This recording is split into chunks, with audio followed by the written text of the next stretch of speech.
Let me pick a passage that everybody is much more familiar with. Revelation chapter 13, verse 18, the last book of the Bible. Let the one who has insight calculate the beast number, for it is the number of a man. And his number is 666. Is that really the number of the beast? In 1843, a manuscript was deciphered that had not been able to be read before because it was from the early 5th century, about AD 400, and it was scraped clean by a scribe several hundred years later who wrote on top of it. A German scholar named Konstantin Tischendorf spent 2 years at the Bibliothèque Nationale in Paris deciphering these 157 leaves, retracing the letters of the undertext without retracing the upper text. Very, very patient man, and he got a great deal of acclaim for pulling this off. This manuscript, codex, is known as a Frami Rescriptus, has become the second most important manuscript of the book of Revelation that we have today. In many places, it has the original wording where the most important manuscript does not. And they kind of vie for which one. It's kind of like between Avis and Hertz for you old folks who know about how that used to be done. But this manuscript does not have 666 at Revelation 13:18. Instead, it says 616.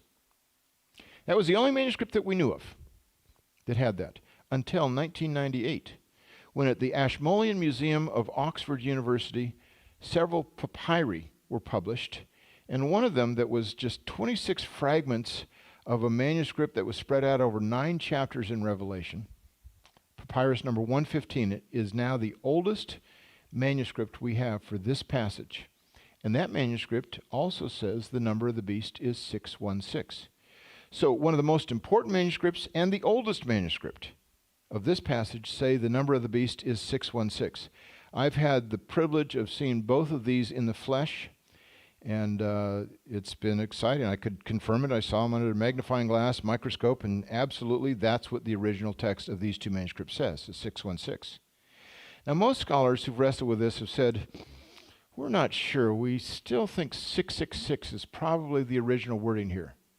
I don't know. Some days I wake up and I say, I think it's 616. That's what I do when I wake up. I'm sure you think about the same things, but other days, no, I think it's 666. Other days it's 315, and I go right back to bed when I'm doing that. So.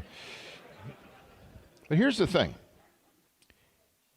Most scholars would say, yeah, 666, that's the number of the beast. 616, that's the neighbor of the beast. He lives a few doors down, you know. How'd you like to be in that neighborhood? I don't know of any doctrinal statement of any church, any theological institute, any denomination that says in its doctrinal statement, besides things like we believe in the virgin birth, we believe in the deity of Christ, you know, things along those lines, and we believe that the number of the beast is 666. It may be an important textual issue, but it's not that important. It doesn't rise even to that level.